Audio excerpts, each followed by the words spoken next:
राम नाम घ्या, राम नाम घ्या, राम नाम हो घेत चला. राम नाम घ्या, राम नाम घ्या, राम नाम हो घेत चला. श्रीरामांचे नाम स्मरा हो, श्रीरामांना शरण चला. श्रीरामांचे नाम स्मरा हो, श्रीरामांना शरण चला.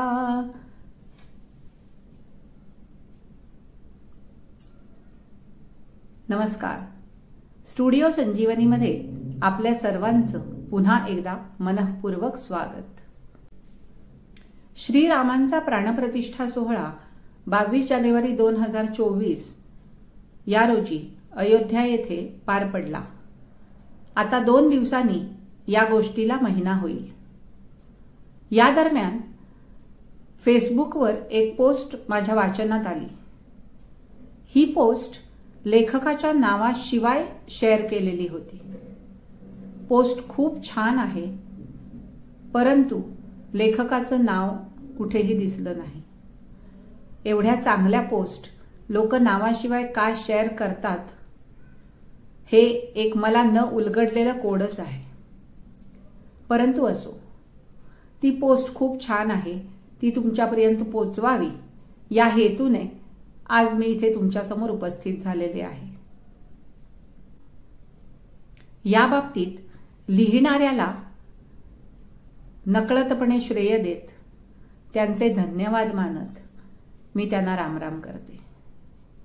कदाचित ही पोस्ट लिहिणारे डॉक्टर असावे असा माझा कयास आहे.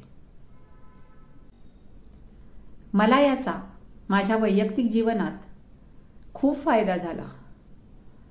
तो काय फायदा झाला हे मी या व्हिडिओच्या शेवटी तुम्हाला सांगणारच आहे, परंतु त्याआधी मी ती पोस्ट तुम्हाला वाचून दाखवते. मला याचा काय फायदा झाला हे तुम्हाला ऐकायचं असेल तर हा व्हिडिओ शेवटपर्यंत बघा. आता मी ती पोस्ट तुम्हाला वाचून दाखवते. इंडियन आर्मीमध्ये सर्वजण सिनियरला रामराम साहबजी म्हणतात. खूपदा हा शब्द ऐकला होता, पण अर्थ समजला नव्हता. माझे सासरे एकमेव व्यक्ती होते ज्यांनी मला कायम रामराम म्हणून स्वागत केले. त्यांना प्रतिक्रिया म्हणून मी पण रामराम करत राहिलो, मात्र अर्थ समजला नाही.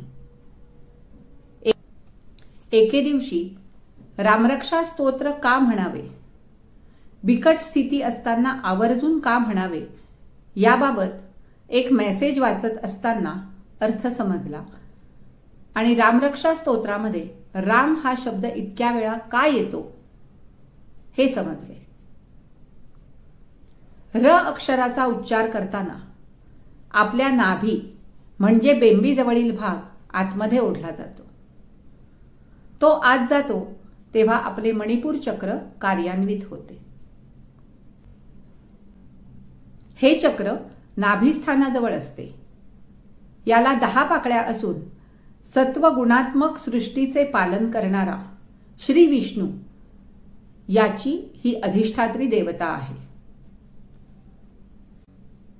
शरीराचा मध्यबिंदू अर्थात गुरुत्व मध्य याच चक्रात असतो. या चक्रावर धारणा केल्याने चित्तात सत्वगुण वाढून ते स्थिर होऊ लागतात. धारणा म्हणजे काय? चित्ताची स्थिरता म्हणजे धारणा किंवा एकाग्रता. चित्त शरीरातील एखाद्या भागावर स्थिर ठेवण्याचा अभ्यास करणे म्हणजे धारणेचा अभ्यास करणे होय. महत्वाचं, एकदा आपल्याला आपल्या चक्राचं शरीरातील स्थान माहीत झालं की त्या स्थानावर धारणा केली, त्या स्थानावर आपलं चित्त एकाग्र केलं की त्या चक्रावरती धारणा केली असं म्हणतात. ज्या नाडी चक्रावर आपण चित्त स्थिर केलं,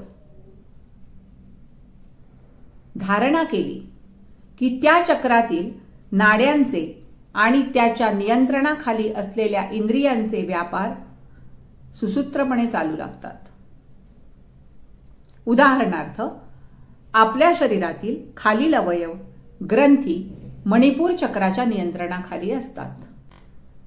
liver, pancreas, small intestine, kidney, adrenal gland, gall bladder. Manipur chakra बिघडलं की रोग होऊ शकतात. Indigestion, diabetes, acidity, ulcer, colitis, appendicitis, kidney stone, nephropathy. मी वर उल्लेख केला आहे ॲड्रेनल ग्लँड्सचा आणि त्याला बोल्ड केलं आहे. या ग्लँड्स खूप महत्वाचे हार्मोन्स निर्माण करतात. त्यांचं नाव आहे ॲड्रेनालाईन आणि कोर्टिसोल. ॲड्रेनालाईनची लेवल बिघडली की खालील परिणाम होतात: हाय बीपी, हाय शुगर, डिप्रेशन. एखादी वाईट बातमी आली की हृदयाचे ठोके वाढतात, बीपी वाढतं, भीती वाटते, एक्साइटमेंट वाढते, एन्झायटी वाढते. ते कशामुळे? तर त्यावेळी आपल्या ॲड्रेनल ग्लँड्स खूप उत्तेजित होतात, म्हणून यालाच आपण म्हणतो पोटात खड्डा पडला किंवा छातीत धस्स झालं. हा आघात आपल्या मणिपूर चक्रावर होतो, हृदयावर नाही, परंतु त्याचे परिणाम हृदयावर होतात. असे होते म्हणजे समजावं की आपल्या सिस्टम व्यवस्थित काम करत आहेत. अशा परिस्थितीत बरेच जुने लोक रामरक्षा म्हणायला सुरुवात करतात. खरं ना? रामरक्षाच का? मणिपूर चक्राचं बीज अक्षर आहे र. र चा वारंवार उच्चार केल्याने आपलं मणिपूर चक्र आहत होतं आणि त्याच्याशी संलग्न असलेल्या सर्व इंद्रिये, ग्रंथी उत्तेजित होतात. सोप्या भाषेत सांगायचं तर चार्ज होतात व त्यातून निघणारा स्त्राव नियंत्रित होतो. परंतु एकसारखं र म्हणत राहिलो तर कंटाळायला होईल. आपल्या बुधकौशिक ऋषींना याचं पक्क ज्ञान होतं, म्हणून त्यांनी रामरक्षा स्तोत्राची रचना केली. रामरक्षेत किती वेळा र येतं ते मोजून पहा. त्याची आवर्तनं केलीत तर किती वेळा रचा उच्चार होईल याची कल्पना करा. मग किती वेळा आपलं मणिपूर चक्र आहत होईल याचा विचार करा. कुठल्याही चक्राला ऍक्टिव्हेट करायचं असेल तर त्याच्यावर धारणा करायची असते. आपण रामरक्षा म्हणताना डोळे मिटून मणिपूर चक्रावर आपलं चित्त एकाग्र केलं तर निश्चितच आपलं चक्र ऍक्टिव्हेट होईल आणि सतत र अक्षराच्या उच्चाराने निर्माण होणारी एनर्जी त्या चक्रातील नाड्यांचे आणि त्याच्या नियंत्रणाखाली असलेल्या इंद्रियांचे शुद्धीकरण व बळकटीकरण करेल. परिणामी त्याला संलग्न असलेले आजार पण मिटतील. म्हणून जुनी लोक म्हणजेच आपले पूर्वज आपले आणि समोरच्याचे आरोग्य राखण्यासाठी पुन्हा पुन्हा राम राम राम राम या अक्षरांच्या उच्चाराने एकमेकांना रामराम घालायचे. आपण सुद्धा हे राखू शकतो. त्या दिवसापासून मी देखील माझ्या सासऱ्यांनाच काय तर फोनवर किंवा इतर सर्वत्र भेटणाऱ्या प्रत्येक व्यक्तीला रामराम घालायला लागलो. आज माझे दोन्हीही आजोबा नाहीत, माझे सासरेही हयात नाहीत, पण त्यांनी वाटलेल्या रामनामाच्या या शिदोरीचे महत्व कळायला मला वयाचे 42वे वर्ष उगवायला लागले.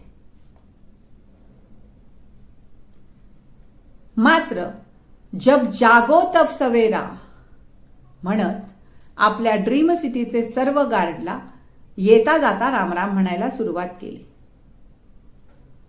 आता ते सुद्धा मागील 1.5 वर्षापासून प्रत्येकाला रामराम म्हणतात.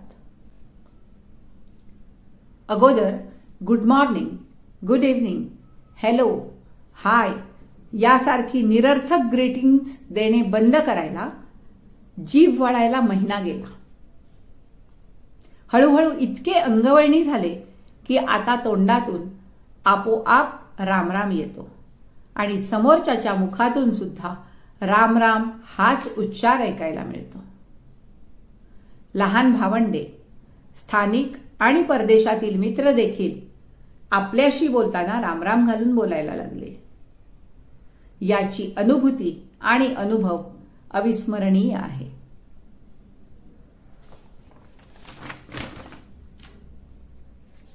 तर असा होता हा लेख फेसबुकवर नावाशिवाय शेअर झालेला. आता मी तुम्हाला माझा अनुभव सांगते.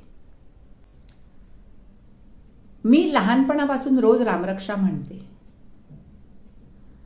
आम्ही लहान असताना संध्याकाळी ओटीवर बसून परवचा आणि सगळ्यांनी एकत्र बसून रामरक्षा म्हणायची पद्धत होती.